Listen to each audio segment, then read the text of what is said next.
We interrupt this record to bring you a special bulletin. The reports of a flying saucer hovering over the city have been confirmed. Did you really go out with an alien? Uh-huh. What was it like? Real different. Becoming Human, a Mork and Mindy podcast.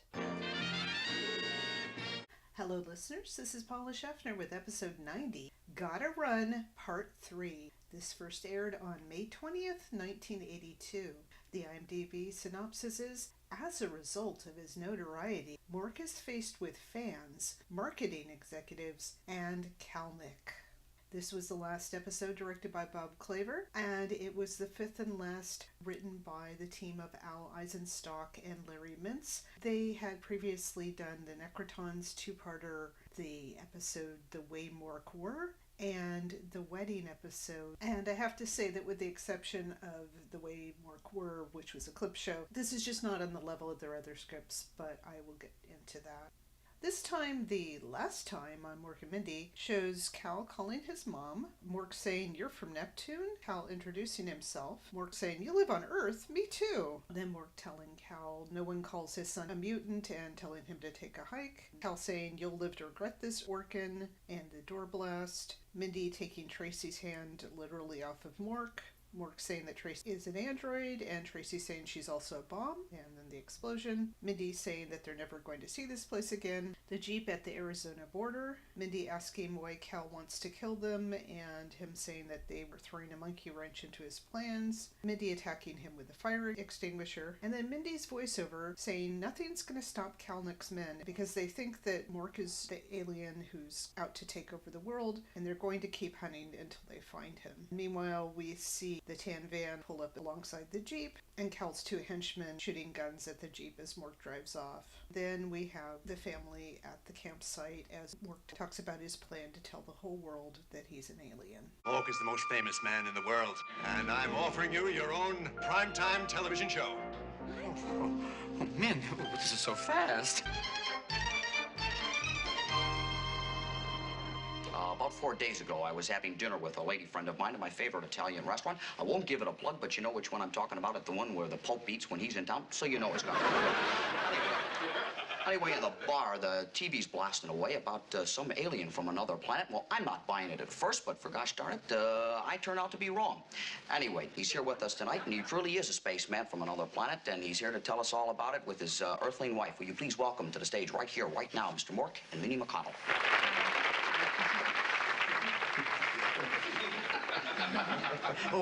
Hi, Tom. you know, back on my planet, the green room is flesh colored. So you're the guy from Mork, huh? Yep. Sometimes I get the feeling that half my staff here is from Mork. I really don't think so, Tom. There are a relatively large number of guest performers on this episode. This one is uncredited. I double-checked. It's not the Secretary General, and of course it turns out to be a network executive. And then we see the exterior of KSF-TV, which is not a real TV station, but apparently it has a DC Comics connection. There's a character named Linda Danvers who worked as a junior photographer there. I would assume in the context of Mork and Mindy, it is meant to be in San Francisco. Tom is very obviously a Tom Snyder parody, and he's played by Mark Fensky. And I think that we've had references to Tom Snyder before, but not an extended imitation like this. I have to admit, Tom Snyder was somewhat before my time. I'm more aware of the parodies. I think Dan Aykroyd would imitate him on Saturday Night Live, and then I would see those sequences years later in the 80s. So as far as I know, this is accurate enough. It looks like Tom Snyder did Tomorrow with Tom Snyder on NBC from 73 to 82, but because it was on so late, I was too young to have watched it. Fensky, by the way, was a stand-up comic who had appeared on Happy Days in 1979. His only other credit on IMDb is 2 roles in 84 to 85. So my guess is he mostly just did stand-up comedy. And Mork makes a joke about the green room being flesh-colored, I guess because of the stereotype of aliens being green, although of course orcans are not. Tom asks Mindy why, with 2 billion guys on this planet, admittedly not all of them good lookers, Mindy couldn't find one she liked. Mindy stutters a bit and then says that it's nothing like that. She and Mork hold hands and smile at each other as she says that Mork is very special and loving, and he doesn't know the meaning of the word deceit. Of course, we found out that he did know the meaning of splinking, but yeah, in general, Mork tries to be honest. I mean, we definitely have seen instances of him lying, including to Mindy, but yeah, he's not very good at it. Perhaps he is more sincere than some of the other men that Mindy dated, including one that would later pretend to be a lieutenant governor of a state that doesn't have a lieutenant governor. Tom says the word remarkable twice, and then he says that he understands that they have a son and his name is Steve. Mindy corrects him, so Tom sarcastically says, "Excellent research," and he tosses aside that note card. He wants to welcome to the stage Mr. Mirth McConnell. Mirth enters in a blue outfit that's somewhat similar to his preppy look in Midas Mork. Again, I don't know who provided the wardrobe to the family after they abandoned their apartment, but I'm guessing it was the government at first, and now maybe it's the network. And Tom jokes that they are going to have a 6-footer here. Jonathan Winters was 5'10", but of course the idea that he's still a growing boy. Mirth says hello and then asks Mr. Tom if he's ready for this. It's super neat. He takes out his collapsible top hat that we saw in part 1 of this 3-parter, and he starts to sing "Tell Me About the Stars." I didn't recognize that song. Mindy stands and stops him. She takes the hat and they both sit. Mirth sulks. Tom calls him big fella and talks to him about aging backwards, and he rambles a bit. Mirth asks Daddy what the matter is with Tom. Mork says, "I don't know, son," and he thinks that Tom's eyebrows put too much pressure on his frontal lobe. And yes, the real Tom Snyder had prominent eyebrows. All right, let's get everything straight.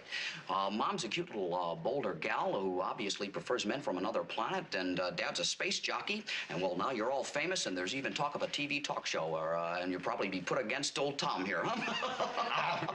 Oh, not a bad idea, eh? You know something? You look exactly like our garbage man.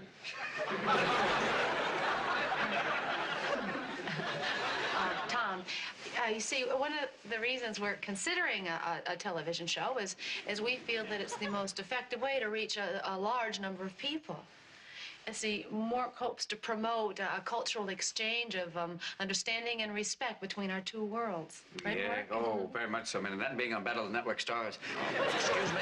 Mork and Mindy hold hands quite a bit in this episode, and we can see it here. And I think it's partly nervousness and partly affection. We learn that Mork and Mindy are going to have a TV talk show of their own, and Tom jokes about them being competition. Mirth observes that Tom looks like their garbage man, and so it's sort of like one of those things that kids say that they're not supposed to. Mindy has to explain the purpose of the talk show, and it's sort of similar to when Mork had camera fright on the previous episode. There's reference to Battle of the Network Stars, and as of this recording, there are clips on YouTube of his appearance with Gabe Kaplan. Not exactly a joke, but kind of. Tom says he's getting a cue from his stage manager. They've been interesting guests, and he'd like to talk to them more about the mysteries of the universe, but he's got a man in the green room who makes cities out of toothpicks, and he's putting the finishing touches on Fort Lauderdale. Tom tells the family goodnight, and he tries to say Nanu Nanu and can't really do it, so he says however the heck you say it. Mork says, "It doesn't matter, Tom, any way you want to fly." So he doesn't mind people mispronounce his catchphrase. Tom says they'll be back in 2 minutes and 5 seconds after we hear from our affiliates across this country coast to coast, because it was syndicated. And I feel like I do know that he would do that weirdly precise counting how long the commercial break would be, but maybe I just know that from parodies. Mirth says, "That's it? What a jip," because you could still say that slur on television. Then he says that Tom had Charles Manson in for a whole hour. The Tom Snyder hour-long interview with Charles Manson from 1981, you can find that on YouTube as well. Mork says, son, wants to gently scold him, and Mindy hands back the hat. Then we get an exterior of a fancy hotel with palm trees, so it's probably LA. The interior of the hotel room has many bouquets, and the guards open the stage left door to let in a photographer, an upset-looking Mindy, and a scared-looking Mork. There are at least 2 more guards out in the hall. They're screaming fans, some of them pulling on Mork. Mork tells Mindy to pull harder on his arm because he can grow another one, which is the first time I've heard that Orkin feature, that they can regrow limbs. Or if it's come up before, I don't remember it. She yanks him into the room. The photographer takes flash pictures, which he pretty much does throughout the scene. The 3 guards close the door. Mindy wonders why the fans don't just go upstairs and bother Warren Beatty. And, of course, Warren Beatty was a very big star in the 70s and 80s, and is still a recognizable actor. I think that he is name-dropped partly to establish how fancy this hotel is, and also the height of Mork's fame at this point. The furniture in the room is to come fancy, like there's a peach-colored wing chair. They don't talk about it, but there's a big white sack labeled domestic U.S. mail, and so that presumably is the fan mail coming to the hotel room.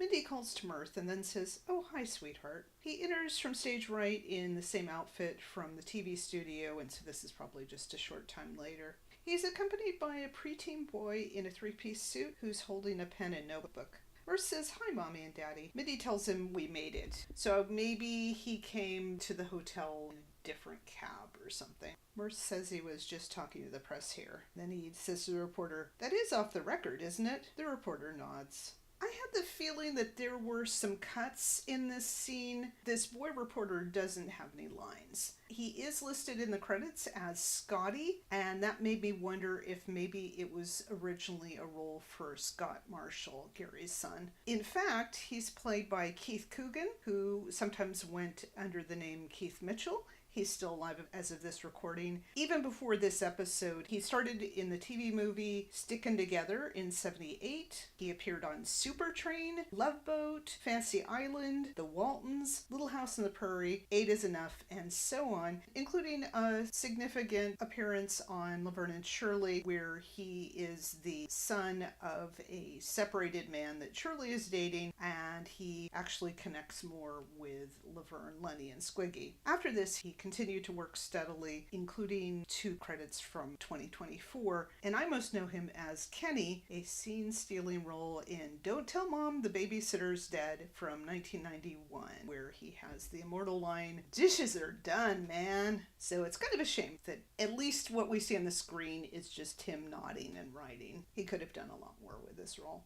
Mork and Mindy are now sitting on the couch. We can hear the crowd scream again as a guard opens the door to let in 2 bellhops who are carrying small bouquets of pink flowers. Mork thanks them for the snacks, so one of those references to Mork liking to eat flowers. A pretty blonde maid has also come in, and she uses her feather duster, including on Mork. He smiles and says hello. Mindy says goodbye, like she's just immediately jealous, so the maid moves behind the couch. Nothing more happened with her. I thought for a moment, oh, maybe she's one of Cal's spies, but I guess she's just a starstruck maid, and she's not credited. By this point, the bellhops have set down the flowers and exited, and they're, of course, not credited either. Mindy tells Mork that they've got to stay calm. She knows how he feels like he's being pulled in a million different directions. And she means that emotionally and intellectually, but also, as we see in the scene, physically. He agrees and says he feels like a fire hose in the South Bronx. And I think that's an arson joke?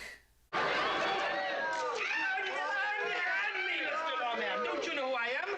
Why, I'm Mork's producer. I'm the man that got Arthur Miller to write that episode on Chips. There he is, the new media's darling of the day, and his little pooter. Hi, Billy. Let's talk TV, kids. I think Mork's had enough for today. Has she? Oh, I was so looking forward to talking concept and sipping white wine. Say, you know what? Why don't I introduce you to your writers? Oh, yeah. They're absolutely hilarious, and you know why? Because not one of them had a date in high school. Are you the guys who wrote But Seriously? I love that. And also, hey, where are you from? What? Who? Mommy, Daddy, do we know a Ron and Nancy? No, sweetheart, just take a message. We'll call you back. I don't care what color your house is. Mork, here is the concept. You are going to be starring in Those Amazing Aliens. Now, on the first episode, we're going to strap you to the nose of a Concorde, and when you land in Paris, we're going to set you on fire and make you eat mud. I mean, isn't that wonderful? I get to go to Paris. Absolutely not. Well, Oh, very well, Miss Red Blazer. He can read a poem at the end of the show. See if I care. Mark! The T-shirts were just a tip of the merchandising iceberg. Here we get a guest star who actually does get to do quite a bit on screen in this scene. This is Steven Stucker as Billy Vincent, who was then 34. He would die in 1986 of AIDS. He is probably best known for playing a very Queenie character in Airplane, Johnny Hemshaw Jacobs. His credits range from 75 to a posthumous one in 88. This character comes across as basically gay, but also in a very Hollywood producer kind of way, so kind of schmoozy. And he does a nice job with it. And we get another of the literary references combined with another Chips reference, with Arthur Miller having written a script for that show. Billy calls Mindy Little Pooter, so he's adopted Mork's pet name for her. The people playing the writers are not actually introduced. He says, allow me to introduce you to them, but they're just the writers. They don't have any lines, and I wondered if they were the show writers or maybe they had been cast to look like show writers. Might have been an in-joke, but I don't know. Mirth picks up the phone, and it's Ron and Nancy, as in Reagan, and he doesn't care what color their house is because it's the White House. Originally, we heard that Mork was going to have a TV talk show, but now it's going more in the real people, that's incredible direction, because it's going to be called Those Amazing Aliens, which is a play on the TV show Those Amazing Animals, which was on from 1980 to 81 and starred Priscilla Presley, Burgess Meredith, and Jim Stafford. The way Billy describes it, it sounds like a latter-day reality show, since Mork will have to eat mud. But he's excited that he'll get to go to Paris. Even though the synopsis talks about marketing executives, this is where I think there's another cut, because this man comes in and says that the t-shirts were just the tip of the marketing iceberg, and then we don't hear anything more about that. This character is listed in the credits as Maury. He was played by Dan Barrows, who sometimes acted under the name Beans Morocco, and he had actually appeared in season 1 as a character named Dittman. And I assume that there may have been more of a parody of the marketing of the series Mork and Mindy, and that may have just gone too far in the opinion of ABC. But I don't know, that's just a guess. Or there could have been a music rights edit and it disappeared from the DVD version. Then the phone rings again, and Mirth says that he doesn't care if the person on the phone is his granddaddy, because Mommy told Mirth to tell everybody that they're not in. So Mindy grabs the phone to talk to her dad. Conrad Janis does not appear in this episode, but he is referred to a couple times. Billy tells Mork that tomorrow they're going to make Mork look like an alien. Says he is an alien. Billy says they're going to shave his head and they're going to tint his skin green. So again, the stereotype of aliens having green skin. Billy just keeps talking on and on, and he doesn't hear Mork say no. Oh,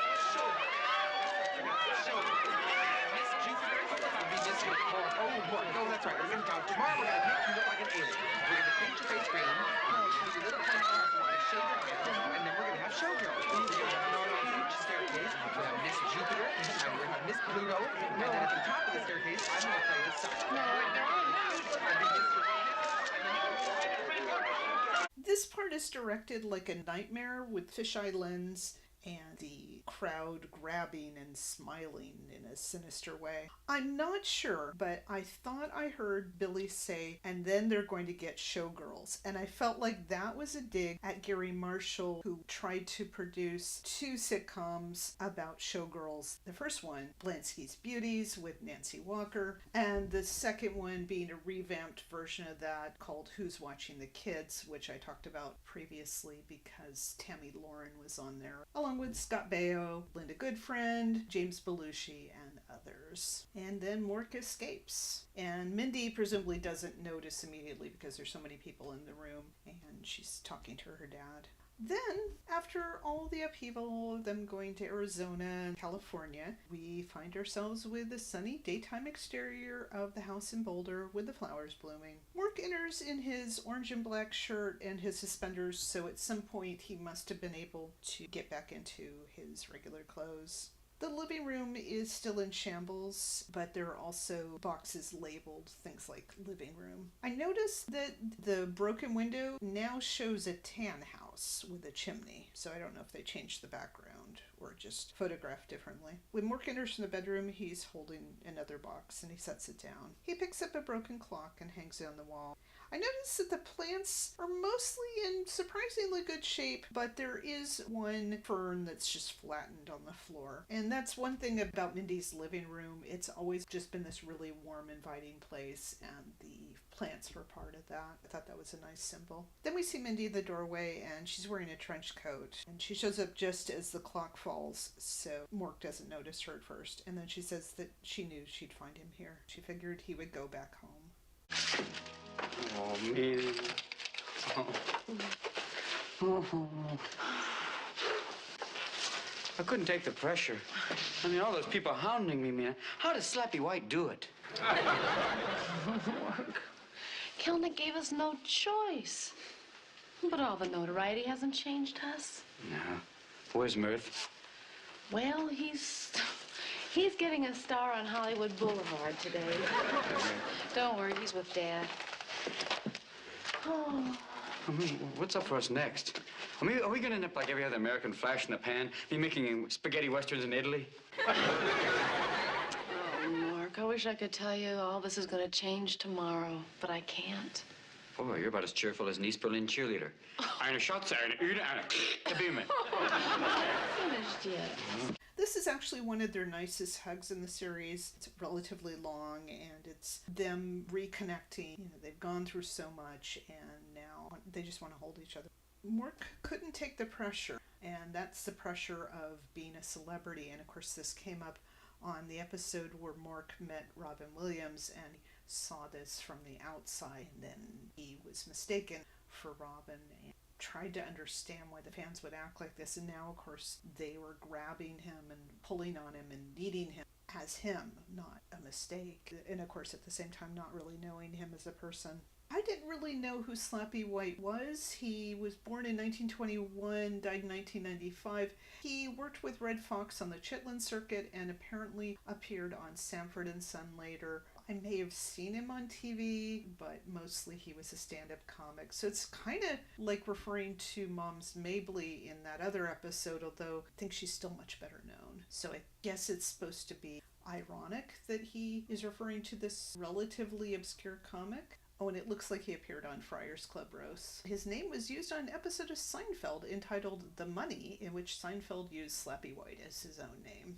Mindy says that notoriety hasn't changed them, and so this is kind of the opposite of Midas Mork, where she worried that fame and fortune would corrupt Mork and their lives would change and they themselves would change. And in this episode, they do find fame and success, but they still are trying to stay themselves. She jokes about Mirth getting his star on Hollywood Boulevard, which Jonathan Winters actually did get. I don't know what year, but it's on the south side of the 6200 block of Hollywood Boulevard. But her little joke is that Mirth has given into the notoriety and he has been changed. Then she tells Mork not to worry, Mirth is with Dad. At the moment, it feels like, okay, she and Mirth came back to Boulder in order to look for Mork, but she decided to drop Mirth off at her dad's house so that she could talk to Mork alone first. Actually, this will have consequences, and it would have affected season 5 had there been a season 5, but I'll talk about that a little bit. And again, who knows what the heck Kathy knows about her step-grandson. Maybe she thinks he's from Ceylon. Mork makes a joke about spaghetti westerns in Italy, which is kind of redundant. I haven't seen a lot of spaghetti westerns, but that was one career trajectory. Has-beens would end up making westerns in Italy. Mork also makes a joke about East Berlin because of the associations with communism and the Berlin Wall and just the idea. We've had this a little bit with the stereotype about Russian women, that basically communist women are very unfeminine and the opposite of a cheerleader. And of course, we know that Mindy was a cheerleader. That came up in an episode title not that long ago. Mindy laughs at his imitation, but she says she's not finished yet, so she obviously has more to say.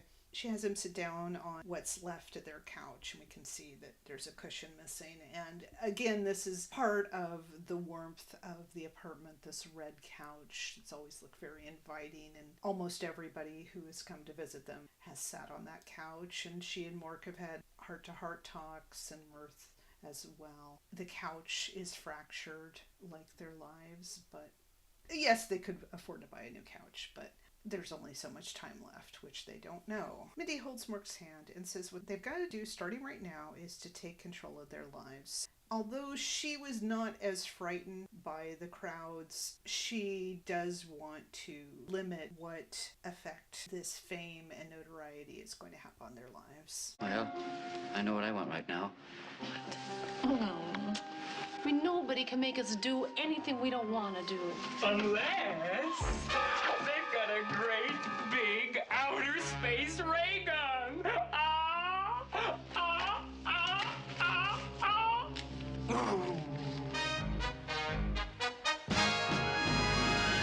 It's very sweet that what Mork wants to do is kiss Mindy. That's what's most important to him. But of course, as we saw, Cal had been left for dead, but he's not really dead, and so we get him appearing, coming down from the attic, and the music emphasizes this surprise. He does that weird laugh. And I noticed that there's a box on the counter that says, Mindy's burnt beyond recognition. Poignant and funny. They found some items of hers that were burnt so badly in the explosion of Tracy. They're burnt beyond recognition, although I guess enough to know that they belong to Mindy.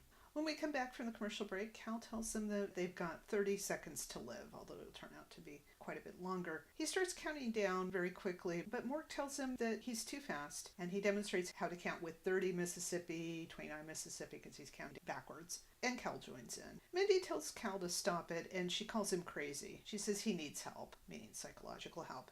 Then she snaps at Mork, and so do you. She loves Mork, but she's kind of fed up with aliens, which is understandable at this point. Still, she takes Mork's hand and asks Cal what he expects to accomplish by killing them. Cal cheerfully says, "Your death." And then he does his weird laugh. Some of the time he's just this psychotic killer, and sometimes he's evil and out for revenge. And goes back and forth between the two personalities in part 2 somewhat indefinitely here in this scene. And then more angrily, he says that they spoiled his plot. They turned him into a statue, and they made him miss his parents' 400th anniversary. Doesn't mention the hair appointment that he missed. We get another reference to his mom, and apparently his dad is still alive as well. Mork just goes into his social mode and says, 400 years, that's terrific. And he wishes them mazel tov. Again, the thing of Mork is a sort of Jew. And Cal speaks just his friendly way, and he thanks Mork and says they're wonderful and still very alert. So like they are 400 plus, however old they were when they got married, but they are still pretty spry. And Mork says, oh really? He just wants to chat.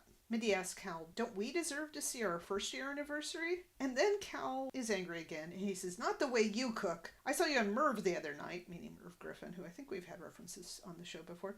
Cal tried her chicken Kiev recipe. She used too much garlic. Just as Tracy was criticizing her recipe in part 1, Cal is criticizing this recipe. Cal tells her that she made him ruin his dinner party, and I had to wonder who he invited to his dinner party, especially now that his wife is an exploded bomb, and he tells Mindy that she's going to pay for it. He moves to stage left, and he's still pointing his ray gun at them. Mork tells him to wait. He has one last request. He'd like to die with dignity, with honor, and with his penny loafers on. Cal lowers the gun and tells Mork to hurry up. I think Mork knows that because Cal is not sane, you can kind of reason with him in a weird way, which you couldn't if he were just a dedicated killer. Cal says that the guys are waiting for him down in the car, and I don't know if it's his henchmen in the van or they're in Cal's Porsche. We never see these henchmen. Cal and the guys have a 2 o'clock tee-off. Mork asks if he needs a couple of caddies, meaning himself and Mindy. Cal says 9 Mississippi, meaning there's 9 seconds left. Mork tells him not to rush. It's not an easy thing to prepare for. And Mindy accompanies him when he goes over to get a shoebox. Hold it. Sissy shoes! Did you realize what I paid for these? Oh, Mort. I'm gonna see you talking. Oh, will you look at that? Oh, Cal, you don't have to kill me. I'm gonna die of embarrassment. I'm trying, man. I'm trying. Let's go. That was let's go.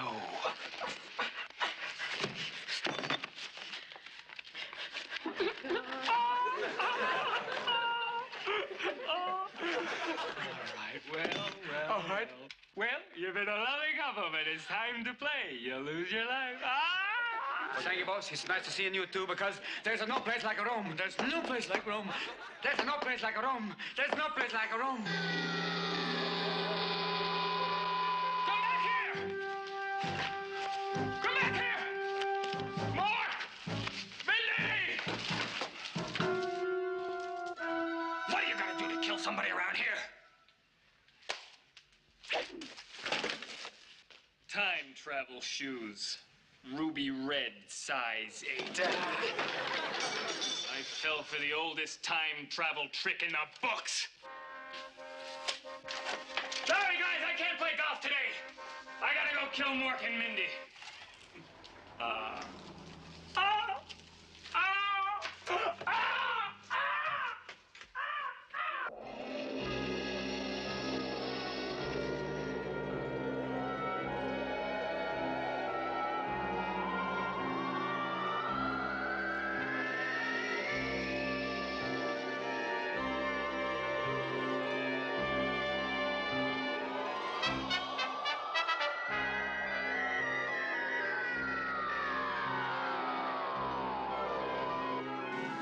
You did it!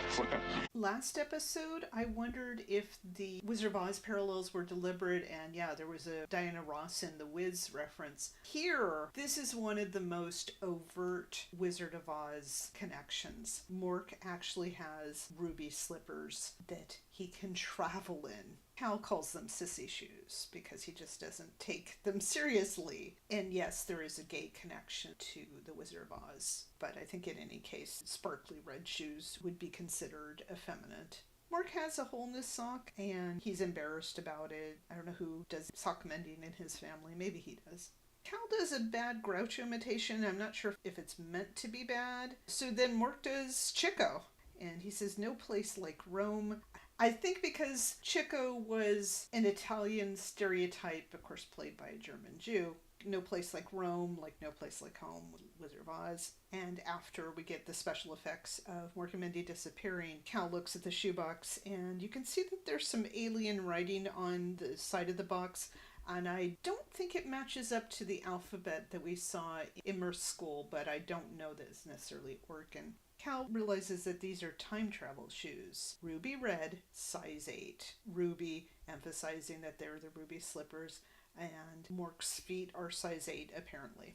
Cal is mad at them, but also at himself, because this is the oldest time travel trick in the book. Apparently that's a common way to travel, and he just didn't realize that these sissy shoes were powerful. Then he yells to the guys that he can't play golf today because he's got to go kill Mork and Mindy. Goodness knows what the neighbors, Mr. Bickley or whoever, think of all the craziness that has gone on. Although I guess by now they know that Mork is an alien, but nobody calls the police and says, hey, somebody's out to kill Mork and Mindy. And I don't think they talked about Kalnick when they were on TV. I don't know that they ever alerted the authorities about Cal. I'm kind of fuzzy on how that works. I mean, there's a lot of gaps in this three-parter. Then Cal does his weird laugh again. Then we get the time travel effect. And I don't know if this is a reference to some time travel movie, the look of it, but Mork and Mindy are holding hands and they're just floating through space. And then we get the special effect when they appear in the time that they're traveling to. We can see a cave and rocks, so it's a hint that it's probably prehistoric times, but not yet shown. Mindy says that they escaped through time. Then a spear lands very near them. 3 cave people head towards them. Mork tries to get the shoes to work, but he thinks maybe the insole short-circuited. He hopes that he kept the receipt. But of course, how would he get back to the shoe store if he can't travel? And we get the music emphasizing the danger. Mindy says that they're at the dawn of man, which is a very dated phrase, but she means the beginning of humanity. Mark says finally they'll be able to buy land in California cheap. That's a joke that's not really dated. I mean, Californian real estate has been notoriously expensive for decades, probably back to the early days of the film industry, like 1920s or 30s, certainly after World War II. One of the cavemen throws a spear, which just misses Mork. Mindy says to get ready for a fight, and she picks up a rock. Mork says he sees that evolution hasn't changed her. So I guess he means that she's reverting to cave woman behavior by going back to prehistory. And again, the thing of Mindy wants to fight and Mork is a pacifist, and how does that all balance? So that theme actually carried through. There are two cavemen, and they grab the cave woman by the arms. I couldn't tell if they were trying to be possessive or protective. Mindy has her rock raised. But Mork takes out a harmonica. He shows it to the cave people, and then he plays it a bit. This is his way of dealing with quote-unquote savages. The men run off, and Mork says the record company executives did the same thing, so implying that when they were in LA, he tried to get a record contract and was rejected. A lot of showbiz humor in this episode, although not as much as they could have done. The cave woman, instead of running off, looks adoringly at Mork, and she comes over and bows before him. She keeps saying, Ralu. Mindy says the woman must think Mork did magic. He says either that or she's nearsighted and has a foot fetish. Then we see the interior of the cave. There may be a dozen cave people, including a couple of kids. We never find out in the episode itself the names of any of the cave people, but in the credits there's a character named Belk who's played by the only female star, so I'm guessing this is her. That was Chia, or Chi, C-H-E-A, Colette. She was mostly a choreographer. Her only other acting role was as a ballet instructor in 6 Weeks in 1982. It makes sense that they would choose a dancer for this role because it's very physical, including charades, as we'll see shortly. She leads Mork and Mindy in, and they're holding hands. Mindy says that she knew she should have paid more attention to 8th period history. So I guess this was a high school class she took during prehistory, but, maybe it talked about the dawn of man. And she's trying to remember if anything good ever happened in a cave.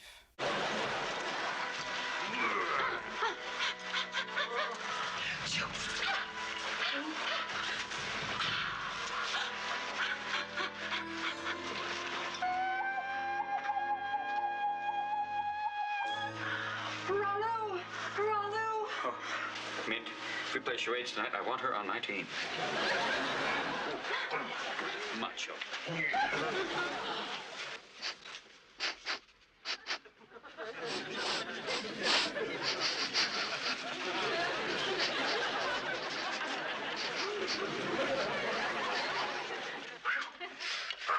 Talk about your old spice, man. Boy. Maybe you just need partial protection. Oh, Mindy, your ancestors, you talk to them. Don't be afraid. Me? Mindy! Shiksa likes mayonnaise and Tupperware. Mork! Mindy, Mork. Nanu. We, friends of yours.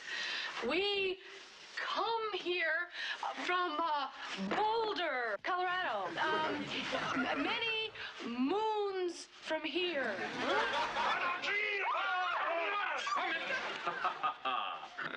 Don't worry, my man. No, don't worry. I think I have mastered their language. Watch my lips.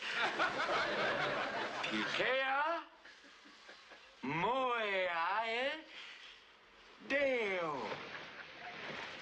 Isa de, isa de, isa de, isa de, isa deo.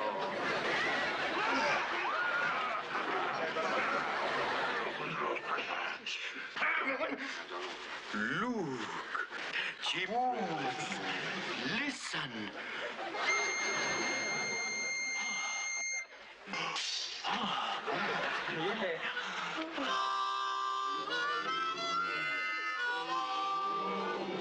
they're in key, man, they're in key.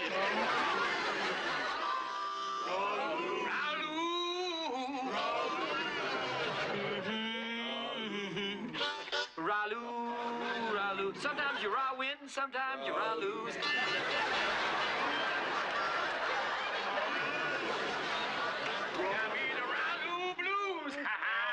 Just like in part 1, Mork uses the word macho as an insult, and he refers to the cologne Old Spice. And he says that these cave people are Mindy's ancestors because she's the human.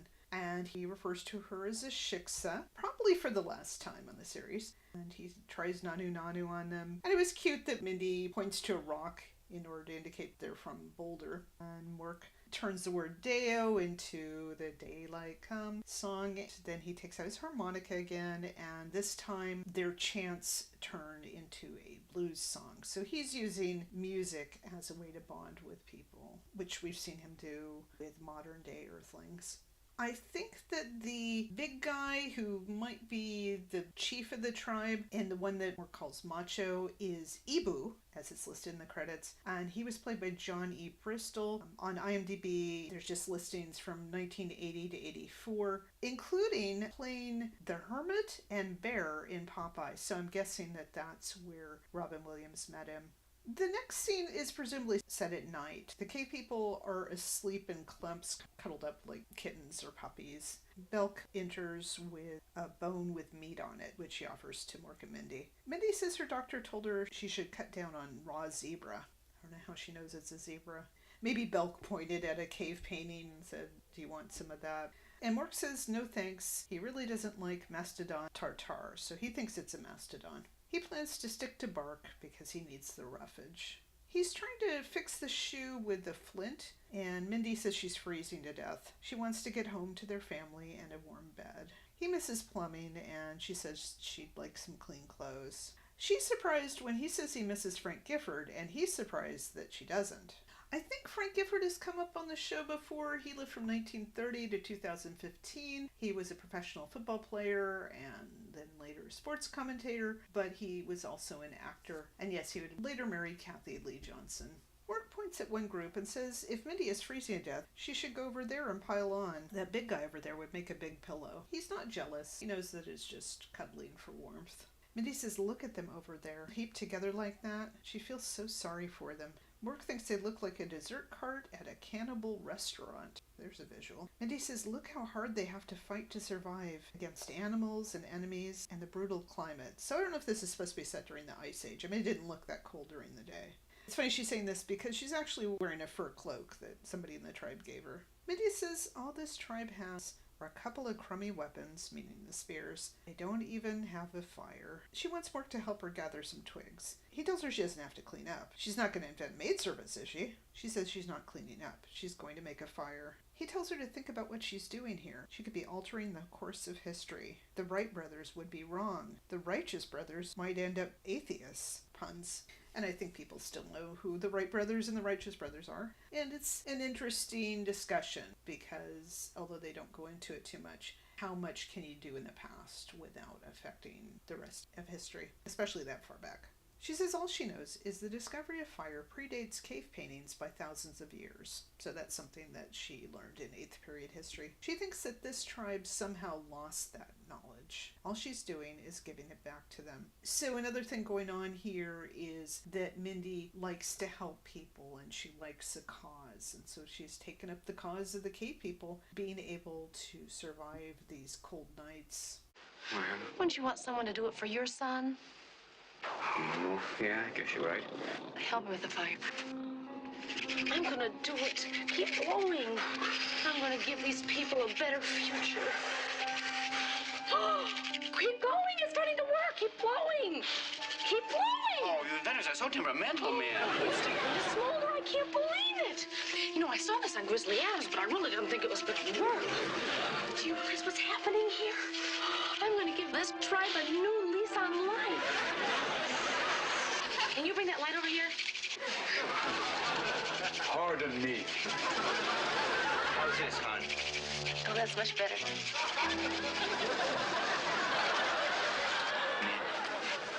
Guess who's already invented fire? I am so embarrassed. Miss Sugar, now. Oh, it was a lovely gesture, don't you? Oh, little Pooter, come on now. Yeah, I guess we just have to invent the Olympics now. Sprint!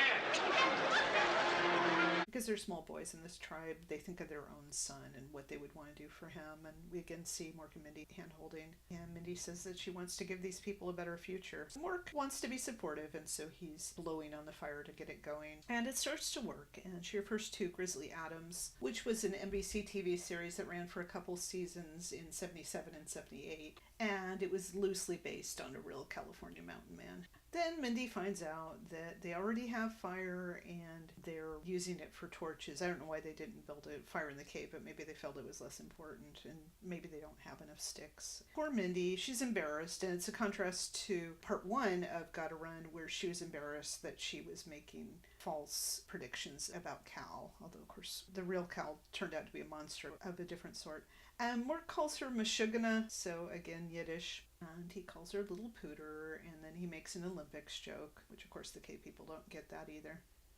The next scene is set outside in the daylight, and 4 of the cave people are sitting around. Mork and Mindy are walking along, and the dialogue sounds looped at the beginning. Mindy says, all right, so they already had fire, but she wants to leave them with something, so she still wants to take them up as a cause. She could teach them how to protect themselves, or how to plant seeds. She could give them the wheel, unless they've already invented that. Oh, I mean, you want to teach him something worthwhile? Teach him how to invent pantyhose. Very funny. Well, think about how often you're allowed to leave your mark on history. Good morning, campers! I have such a lovely day planned for us. First, I'm gonna vaporize you. Then, the rest of us go canoeing. Hello? Kalnick! And you said I had sissy shoes. Stalling men may make these babies work. Kalnick, how'd you find us out here in the boonies? It wasn't easy following you through time. I had tickets to the theater. I ended up sitting between Booth and Lincoln. But that's history. And now, so are you.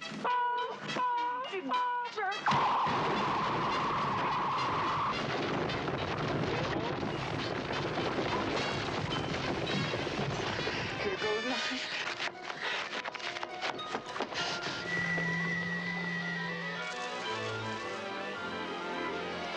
Does anybody have any aspirin?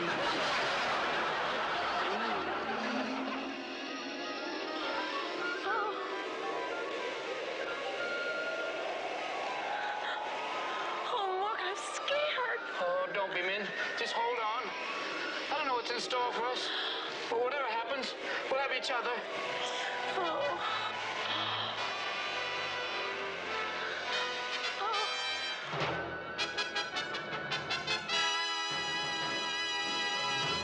Mork thinks that she should invent pantyhose, but of course, cave women wouldn't have been able to shave their legs, so it's kind of an odd suggestion. And Cal is just hiding behind a rock. He's not in any hurry at this point. Then he gets her attention by doing his weird laugh, so he's not going to attack them without warning them. He says good morning. It's obviously the next morning. And now he's in his happy sadist mode rather than the angry howl that we see sometimes. The cave people flee when they hear his laugh, understandably. And he's wearing ruby red boots, so he has to one-up Mork on the sissy time travel shoes. Mindy asks what he's doing in the boonies. Like, this is just a remote part of the country, not just in time. Cal apparently has also been traveling through time and didn't immediately find them, so he got tickets to theater and ended up sitting between Booth and Lincoln. That probably altered history, but we don't know. And he does his weird laugh again.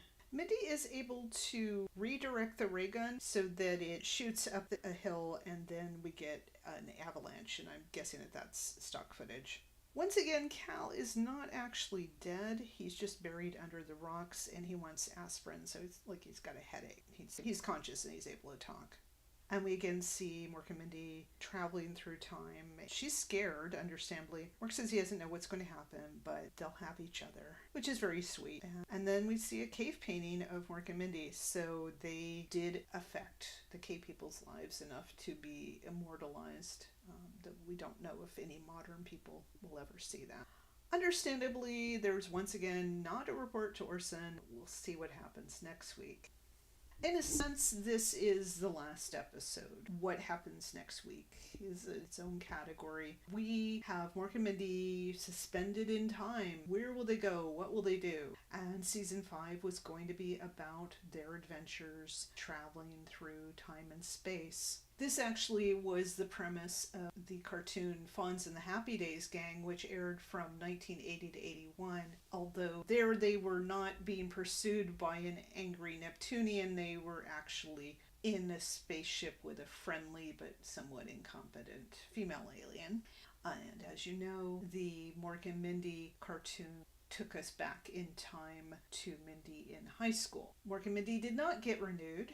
It had been doing very badly in the ratings. People felt that it was done, but they didn't tell Robin Williams and Pam Dauber and the rest of the cast that immediately. And if I remember correctly, Robin Williams found out on the set of Shelley Duvall's Fairy Tale Theater, where he was doing my favorite episode of The Frog Prince with Terry Garr. If there had been a season 5, it presumably would not have had Jonathan Winters, Conrad Janis, or any of the regulars, unless in some disguised form, because it would have been just Mork and Mindy traveling through time. And we're left to assume that Mirth is probably okay at Fred's house. I mean, I don't know what's stopping Cal from attacking the rest of the family, except that his obsession seems to be with killing Mork and Mindy. Would I have watched season 5 had it been done that way? I think, yeah. I tended to be pretty loyal to sitcoms. I got into All in the Family fairly late, mostly through syndication, but I did watch Archie Bunker's Place. I watched Aftermath, and those were quasi spin-offs. But yeah, I probably would have watched, at least it would still be Pam and Robin, and I would have enjoyed seeing them go to different time periods and seeing the costumes and the historical figures and all that. Don't think that the rest of America necessarily would have. Looking at this episode just as itself, I think it is a mess. I did laugh a few times and I thought it was an interesting mess, but it is a mess. Like I said, that one scene at the hotel just has some odd edits, and the Tom Snyder stuff felt kind of flat. The Cape People stuff was okay. Like I said, I prefer Cal most on part 1 of this 3-parter. But he's an okay villain. Presumably he would have kept pursuing them, and then maybe he would have been defeated at some point, and then they could have come home. I don't know, or maybe the shoes would have malfunctioned like the spaceship does on Fonz and the Happy Days Gang. They might have done a mid-season shift as they did in season 2. But yeah, sorry, getting back to this episode, it's just kind of disjointed, and there's just too many places and times, and it's unfocused, but they had to kind of wrap it up, but kind of not, and leave that door open. I gave part 1 of Gotta Run a 3.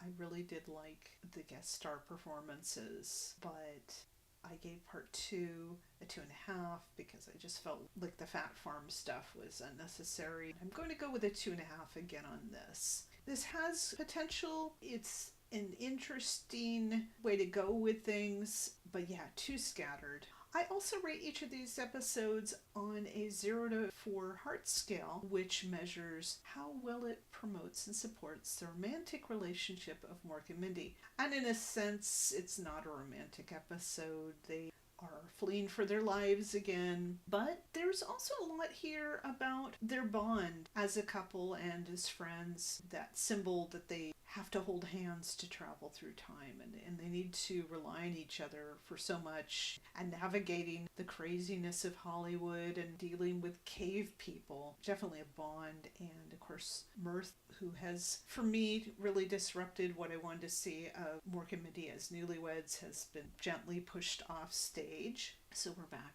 to the Dial characters. I would give it a 2 out of 4. Like I said, there's some nice kissing and hugging and lots of hand-holding, but again, not as shippy as we got at the beginning of the season. Penultimate episodes, in some ways, can be even stranger than series closers, and this certainly fits that.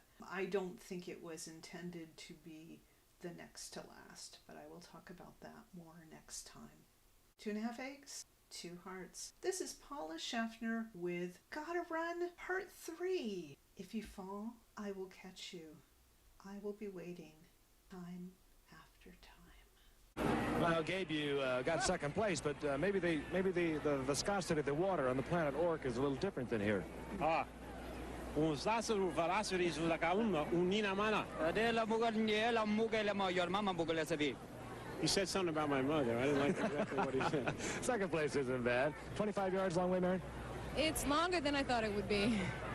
Your top events coming up, Gabe? Yeah, oh yeah, our top events are coming right up. We're strong, and the events coming up. What is the top event on Orc? Yes, he said fooling around. Robin Williams, the figure from Orc, the man who's starring in Mork and Mindy. There's his background for you. This is a young man who has really startled everybody with his emergence into national prominence. He's gotten all kinds of publicity, some of which you see right there. Let's look at a scene from the show. Well, here's to the nicest alien I've ever met. And here's to the nicest alien I've ever met.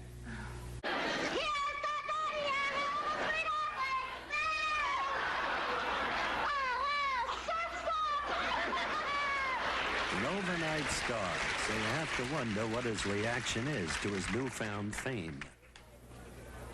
It's a little scary. I mean, today it's scary, all the crowds of people surround you asking for stuff, for autographs and pictures. That's scary, but I'm trying to stay the same. I live out past Zoom and I just go out there and hide. Just live that quiet life. Run and body surf and live the same life and perform at the Comedy Store. That keeps me sane, I think. When did you decide you wanted to be a performer? About 3 years ago. 4 years ago, actually.